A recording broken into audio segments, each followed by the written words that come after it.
Got a video today on my new hydraulic log splitter. It's made by Fallows, which is a company in England. So I'll just show you the booklet quickly here. That's the one I've got.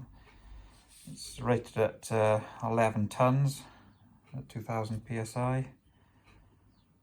So that's the model, BLS 20. You can have a quick look at the spec if you want to pause it. And I'll give you a demonstration of it in action once I've got it off the trailer. Here's a quick look at a couple of the other models. These ones have just got larger splitting tables, and they're also raised off the ground. I could raise mine off the ground as well if I could put a big ring log underneath it. I could set it a bit higher. Or what I tend to do sometimes is put a log on the plate and then split another one on top of it. But I'll have a play about with it, see how I get on. I don't know whether these are just raised or perhaps they might be like storage boxes underneath. I don't know. Let's get splitting.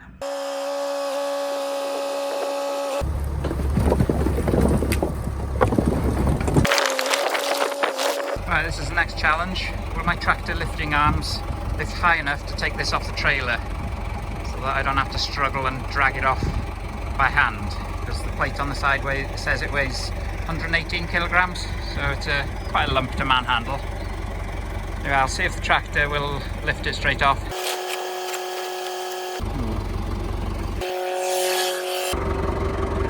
Ooh. I think it's about 3 inches off. Or 3 inches too high, maybe. I don't know. I might try reversing up to it, see if the pitch of the tractor does lift it up a little bit, because it's on a slight slope.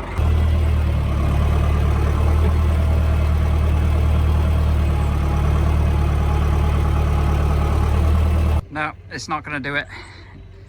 I didn't back all the way up because the top link was touching the trailer anyway, but I could see it was going to be, well, it's going to come to about there somewhere. Bit of exercise for me, I think.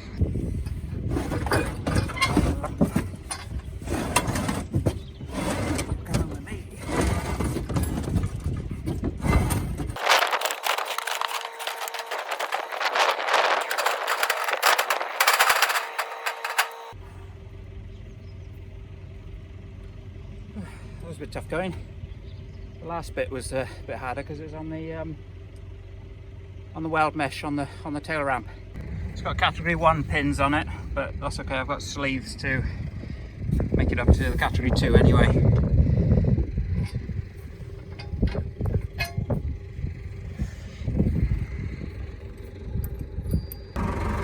So these are the sleeves I've got. Just go over like that.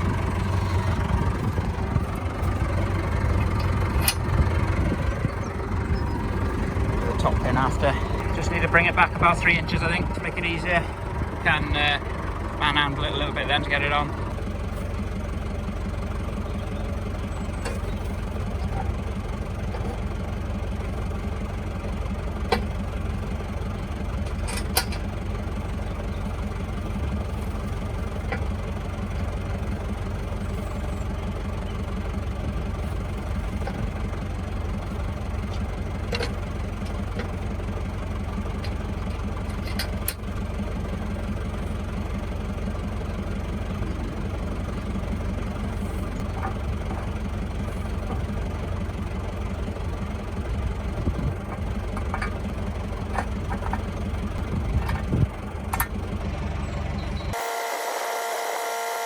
Right, the left hose on here goes back, and then looking back on the machine goes on the left hand side.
That's working well so far. So it's got the usual safety features where you have to have both hands on the control lever to pull that down. One of those logs, it looked like it was struggling, but what happens is if you put the log too far back towards the frame, it'll come down and stop on the back plate. So you just have to have it set slightly further in. Because all of these logs are already cut to length to fit in the fire, what I'm going to do is just put one log on the bottom, then you don't have to bend down as far each time either, and then just split them a bit higher up. I normally give the tractor a little bit more revs, but I'll try one with it completely idling.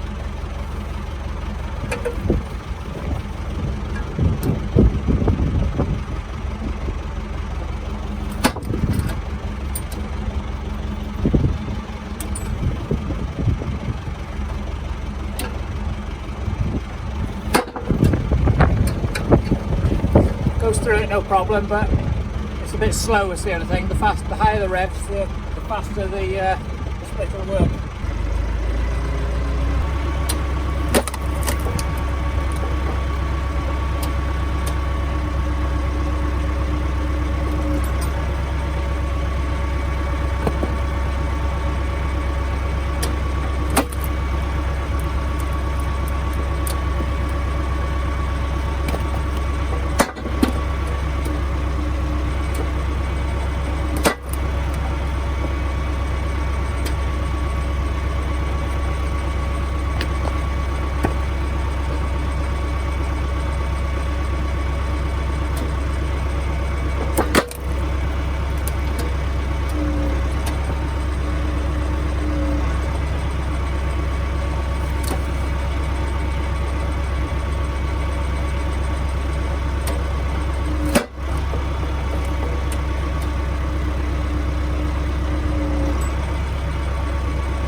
That's about it for this demonstration. I'll have to clear some room before I do any more, I think.